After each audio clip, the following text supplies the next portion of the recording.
चला नमस्कार विद्यार्थी मित्रांनो, Kailas sir maths YouTube channel मध्ये सर्व विद्यार्थ्यांचं स्वागत करतो मी।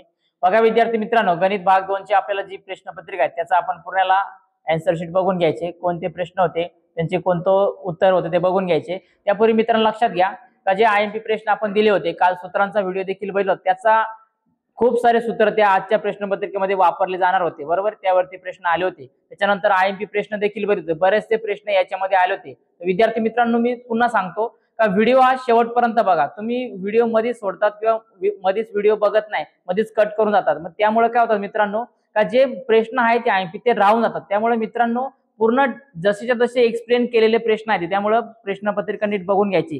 तर मित्रांनो चला आता आपण डायरेक्ट गणित भाग 2 ची सुरुवात करूया। त्यानंतर लक्षात घ्या मित्रांनो, गणित भाग 2 झाल्यानंतर विज्ञानाची प्रश्नपत्रिका मी लगेच टाकणार आहे, ती देखील बघून घ्या। त्याच प्रकारचं प्रश्नपत्रिकेचं स्वरूप असणार आहे। चला आता मित्रांनो डायरेक्ट व्हिडिओला सुरुवात करूया। बघा आजची प्रश्नपत्रिका आहे।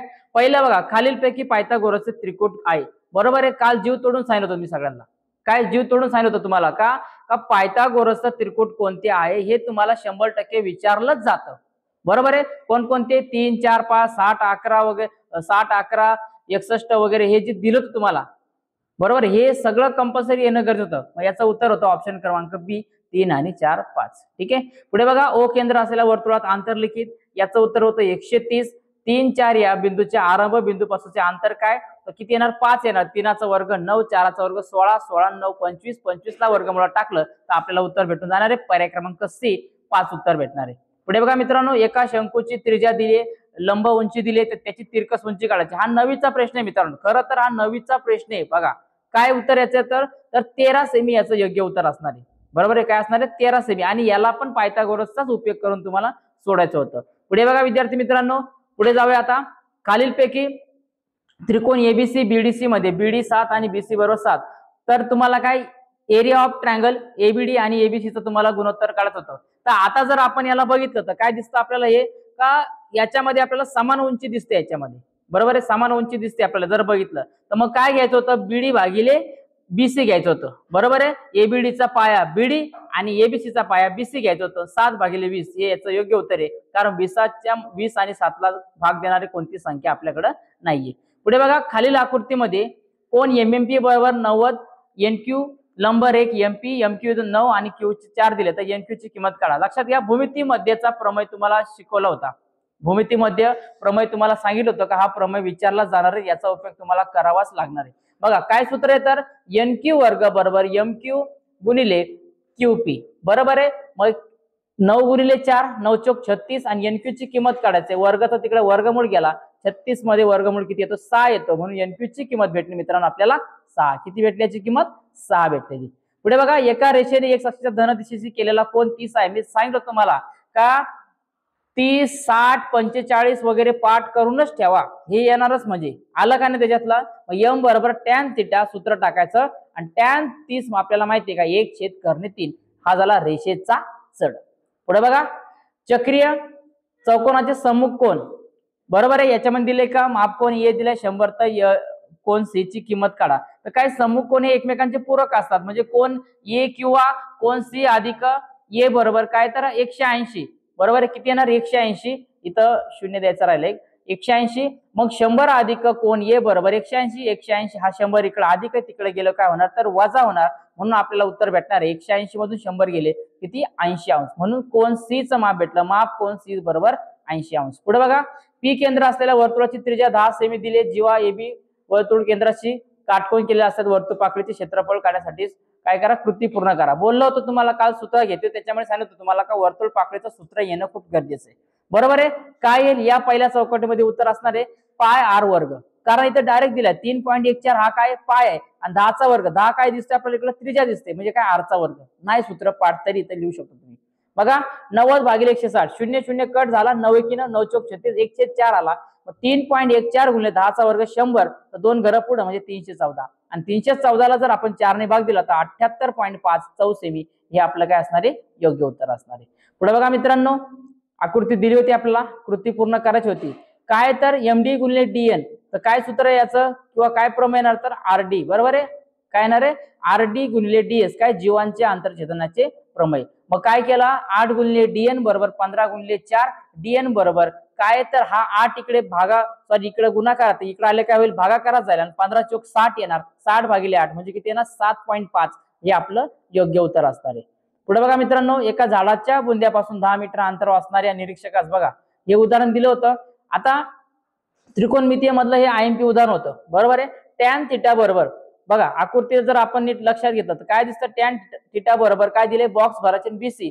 टॅन थिटा काय सांगतो आपल्याला, कोणा समोरील बाजू भागिले कोणा लगतची बाजू, म्हणून थिटाच्या समोरची बाजू, थिटाच्या समोर काय येणार तर एबी आणि भागिले बघा समोरची बाजू भागिले लगतची बाजू काय सीबी म्हणजे किंवा बीसी, मग एबी भागिले बीसी. मग टॅन 60 किती येतो कर्ण 3 येतो, बरोबर आहे. पुन्हा रेषेचा चढचा इकडे उपयोग झाला. मग काय गेला आता पुढे बघा काय एबी बरोबर 10 गुणले 1.73 गुणले तर याला काय एक घर पुढे यायचं म्हणजे किती 17.3 हे झाडाची उंची असणार. किती 17.3 झाडाची उंची असणार आहे. पुढे बघा हे उदाहरण खूप आयएमपी होतं, आपण सोडून देखील मित्रांनो उदाहरण घेतलं होतं. बघा प्रमाणाच्या मूलभूत प्रमाणानुसार 2 बाजू भागिले 2 बाजू दुसरी बाजू भागिले तिसरी बाजू, बरोबर आहे. मग एडी भागिले डीबी आणि एई भागिले बीसी. मग सगळ्यांच्या किमती दिले, एडी ची किंमत दिले 1.8, डीबी ची दिले 5.4, एई ची किंमत आणि एसी ची किंमत आपल्याला काढायची, बरोबर. एसी ची किंमत 7.2 दिले, एई ची काढायची. मग काय करा एई बरोबर 1.8 भागिले 5.4 हा 7.2 इकडे भागाकारात तिकडे गेलं काय होणार गुणाकारात आणि याला आपण सोडून घेतल्यानंतर आपल्याला उत्तर भेटणार आहे 2.4. बघा पुढचं जर आपण बघितलं काय सांगितलं होतं आपल्याला याच्यात आर एस आणि पीएस ची लांबी काढायची होती. कोण एस 90 पी 30 आणि आर 60 काय तर 30 60 90 चा कोण. पीएस बरोबर काय कर्ण 3 भागिले 2 गुणिले आरपी, आरपी ची किंमत 12 म्हणून पीएस ची किंमत आली 6 कर्ण 3. त्यानंतर आर एस बरोबर काय कर्ण 3 भागिले 2 गुणिले आरपी, बरोबर आहे. याच्यामध्ये काय आपल्याला हे माहिती आहे, मग काय आला 12 भागिले 2, बरोबर आहे. म्हणजे उत्तर किती भेटायचं 6 भेटून जाणार मित्रांनो. हे फक्त लक्षात घ्या काय आरपी भागिले 2 हा कर्ण 3 नाही तर आरपी भागिले 2 याच्यात लक्षात घ्या. इथं पुढे बघा आकृती दिली होती आपल्याला एडीबीचं माप काढायचं होतं. मग आपल्याला माहिती आहे एसीबी अधिक एडीबी बरोबर किती येणार आहे 180 येणार आहे. मग काय केला किंमत टाकून दिली 52 अधिक एडीबीचं समजा माप घ्यायची, त्याला एक्स माना नाही मानलं एडीबी लिहिलं डायरेक्टली तरी चालतं काय अडचण नाही. मग हा इकडे काय अधिक आहे तिकडे गेलं काय वजा होईल 180 मधून 52 जर आपण वजा केले, बरोबर 180 मधून जर आपण याला 52 जर वजा करून घेतले तर आपल्याला किती उत्तर येणार मित्रांनो 128 हे आपल्याला योग्य उत्तर भेटून जाणार. बघा इथं 128 करा, इथं 52 लिहिले 128 इथं उत्तर करून घ्या मित्रांनो. बघा पुढचं उदाहरण बघा काय दिले का बिंदू एकरेषीय आहेत की नाही ते ठरवा. बघा आता काय दिलेले बिंदू एकरेषीय आहेत की नाही ते ठरवून घ्या. तर याच्यामध्ये बघा तुम्ही रेषेचा चढ असेल किंवा रेषेचा चढ असल्यानंतर अंतराचं सूत्र देखील वापरून तुम्ही हे उदाहरण सोडू शकत होता. बघा काय करा एबी त्याच्यानंतर बीसी आणि एसी या तिघांचं काय करा तुम्ही चढ काढा किंवा अंतर काढा. अंतर समान आलं तर दिलेले बिंदू एकरेषीय आहेत, अंतर जर समान नाही आलं तर दिलेले बिंदू काय एकरेषीय नाहीत असं लिहित होतं. आणि त्याचा रेषेचा चढ वरून जर काढलं तर रेषेचा चढ हा वजा 2 येतो आणि सगळे बिंदू काय येतात एकरेषीय येतात. पुढे बघा साइन थिटा बरोबर 11 भागिले 61 काय तर कॉस थिटाची किंमत काढायची. आपल्याला माहिती आहे ना आपण पायथागोरस नुसार देखील काढू शकतो. आपल्याला त्रिकूट माहिती आहे काय 60 61 आणि 11 म्हणजे उरलेली बाजू किती आली 60 आली आणि कॉस थिटा काय कोणा समोरील बाजू भागिले कर्ण म्हणजे 60 भागिले 61. किंवा तुम्ही साइन वर्ग थिटा अधिक कॉस वर्ग थिटा बरोबर 1 हे जरी वापरलं तरी याच्यातून सूत्राची किंमत टाकून मिळते. किंवा पायथागोरस जरी वापरला तुम्ही म्हणजे काय साइन थिटा काय सांगतो तर कोणा समोरील बाजू भागिले कोणा कर्ण भेटतो, बरोबर आहे. मग कोणा समोरील बाजू 11 झाली 61 का झाला कर्ण झाला आणि राहिलेली बाजू आपल्याला काढायची. पहिला बाजू कर्ण वर्ग बरोबर पहिल्या बाजूचा वर्ग आणि दुसऱ्या बाजूचा वर्ग हे टाकून देखील तुम्ही हे उदाहरण तुम्ही सोडत होतात मित्रांनो. काय उत्तर आहे फायनली 60 भागिले 61. नेक्स्ट बघा कृती पूर्ण करायची होती. इथं काय उत्तर येणार आहे 3 भागिले 2, बरोबर आहे. इकडे बघा काय येणार एबी येणार. त्याच्यानंतर ही कोणती कसोटी पूर्ण करतात तर कोको कसोटी पूर्ण करतात. इथे 5 भागिले 2 हा 9 इकडे भागाकारात तिकडे गेलो काय होईल गुणाकारात 9 5 45 45 भागिले 2 किती उत्तर येईल 22.5 हे आपलं योग्य उत्तर असणार आहे. पुढे बघा समभुज चौकोनाच्या बाजूंच्या वर्गांची बेरीज त्याच्या कर्णाच्या वर्गाच्या बेरजे इतकी असते हे सिद्ध करायचं होतं मित्रांनो. पुढे बघा आता सिद्ध करण्यासाठी काय याच्यामध्ये लक्षात घ्या तर पहिल्या चौकटीमध्ये काय उत्तर येईल आपला 2 पीटीचा वर्ग 2 आरटीचा वर्ग. इकडे खाली काय उत्तर अपेक्षित आहे मित्रांनो तर आरटीचा वर्ग आणि पीटीचा वर्ग. बघा त्याच्यानंतर ही प्रश्नपत्रिका आपण एकदा जास्त घेणारच आहे. पुढे बघा 4 पीटी वर्ग 4 क्यूटीचा वर्ग इथं काय येणार तर 2 पीटीचा वर्ग आणि फायनली उत्तर मित्रांनो खाली येणार येतं तर क्यूएस चा वर्ग.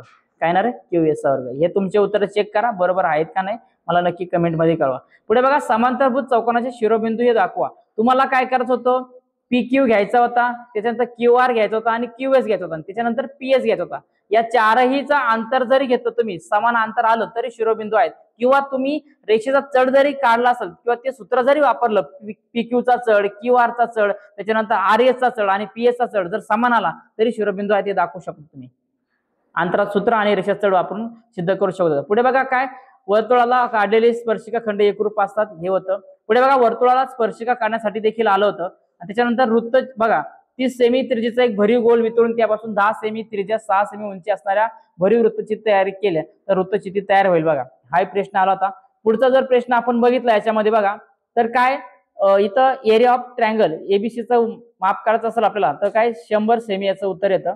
पुढे बघा, याला जर आपण दुसरा प्रश्न जर बघितला आपण, हे जर काढायचं असेल तुम्हाला तर काय करावं लागेल, एरिया ऑफ ट्रायंगल एबीसी भागिले एरिया ऑफ ट्रायंगल एडी 5 चा वर्ग भागिले 3 चा वर्ग, 5 चा वर्ग 25 आणि 3 चा वर्ग 9, म्हणजे काय 9 हे पुढचं उत्तर आहे घ्या, काय 25 भागिले 9 बरोबर आहे। त्याच्यानंतर मग काय पुढे आपल्याला हे काढायचं होतं का, एरिया ऑफ ट्रायंगल एबीसी वजा एरिया ऑफ ट्रायंगल एडीबी भागिले एरिया ऑफ ट्रायंगल एडीबी, म्हणजे कसं येईल, डीबीसीचं येईल बरोबर आहे। मग याला काय उत्तर भेटतं आपल्याला, 9 याचं योग्य उत्तर भेटणार होतं बघा मित्रांनो। पुढे बघा, संगत बाजूचे गुणोत्तर दिले असतात तर त्रिकोण तुम्हाला काढायचे होते। त्याच्यानंतर बघा मित्रांनो, शंकुछेदाचं दिलं होतं तुम्हाला, शंकुछेदाचे वक्र पृष्ठफळ, एकूण पृष्ठफळ, घनफळ आलं होतं मित्रांनो। काल सूत्र पाठांतर घेतली होती आपण आणि सूत्राला मी एक स्पेशल पानावरती आपल्या विद्यार्थ्यांनी नोट्स टाईप बनवून घेतलं होतं, ते तुम्हाला व्हिडिओ दाखवला त्याच्यामध्ये बरोबर आहे। तो व्हिडिओ बघितला असेल तर सगळ्या विद्यार्थ्यांना फायदा नक्की झाला असेल। बघा, काय आता याच्यामध्ये शंकुछेदाचे वक्र पृष्ठफळ सूत्रामध्ये किमती टाकायच्या फक्त 2 पाय RH बरोबर आहे। त्याची किंमत किती येते, 609.08 चौसेमी। शंकुछेदाचे एकूण पृष्ठफळ पाय R कंसात R अधिक H किती उत्तर भेटेल तुम्हाला, 1507.2 चौसेमी। पुढे बघा, शंकुछेदाचे घनफळ 1/3 गुणिले पाय R चा वर्ग H, मग किंमत किती येईल तुम्हाला, 3114.88 म्हणजे 88 घ सेमी, हे त्याचं योग्य उत्तर होतं बघा मित्रांनो, घनसेमी। ठीक आहे, हे पूर्ण उत्तर तुम्हाला त्याचं होतं। हे म्हणून म्हटलं सूत्र पाठांतर करा। ज्या विद्यार्थ्यांनी सूत्र लिहिले असेल तरी त्यांना कमीत कमी 1.5 मार्क तरी अपेक्षित आहे बघा, 1.5 मार्क नक्कीच 100% भेटणार बघा मित्रांनो। पुढे बघा, खाली आयत आहे, एडी हा व्यास दिलेला बघा, हे पण सोडवणं गरजेचं होतं, 3 मार्काचा प्रश्न। पुढे बघा, थिटा घेऊन तुम्हाला त्रिकोणमितीय नित्य समांतर पडताळा घ्यायचा होता बघा। मग आता साइन वर्ग थिटा अधिक कॉस वर्ग थिटा, आता समजा एक घेतलं, काय जिथं थिटा आहे तिला 30 घ्यायचा होता, किती थिटा घ्यायचा होता, 30 अंश घ्यायचा होता। मग साइन वर्ग 30 अधिक कॉस वर्ग 30 बरोबर 1, मग साइन 30 किती असतो, 1/2 असतो त्याचा वर्ग, अधिक कॉस 30 किती असतो, कर्णे 3 भागिले 2 असतो त्याचा वर्ग, मग 1/2 चा वर्ग, एकाचा वर्ग 1, 2 चा वर्ग 4 आणि अधिक कर्णे 3 चा वर्ग, काय होईल, हा कर्णे कॅन्सल होईल म्हणजे 3 आणि छेद 2 चा वर्ग किती 4, मग 1/4 अधिक 3/4, मग काय होला इथं अधिक करा। त्याच्यानंतर पुढे काय होईल, पाया यांचा सामान्य म्हणजे पाया सामान्य म्हणजे काय, छेद सामान्य, मग अंशाची काय होईल, बेरीज होईल, 3 अधिक 1 4, 4 भागिले 4, 4 1 4, असं फायनली उत्तर आपल्याला मित्रांनो भेटणार आहे। फक्त लक्षात घ्या मित्रांनो, अशा प्रकारची प्रश्नपत्रिका होती, सगळ्या विद्यार्थ्यांना नक्कीच फायदा झाला असेल। आणि लक्षात घ्या, विज्ञान भाग 1 ची भाग 2 ची पण प्रश्नपत्रिका टाकणार आहे, भाग 1 ची लगेच येऊन जाणार आहे, ती प्रश्नपत्रिका पूर्ण बघून घ्या। पुन्हा सांगतो मित्रांनो, का व्हिडिओ स्किप करू नका, पूर्ण व्हिडिओ बघा, कारण पूर्ण व्हिडिओ नाही बघितल्यानं तुम्हाला त्रास होतो, जे IMP उदाहरणं आहेत ते मिस आउट होत जातात आणि समजून येत नाही, सगळं बघून घ्या, नक्कीच तुम्हाला फायदा होईल। तर मित्रांनो, किती तुम्हाला मार्क मिळतील एकदा कमेंट मध्ये नक्की कळवा। भेटूया आता विद्यार्थी मित्रांनो पुढच्या विज्ञान भाग 1 च्या व्हिडिओमध्ये, तोपर्यंत काळजी घ्या आणि चांगला अभ्यास करा।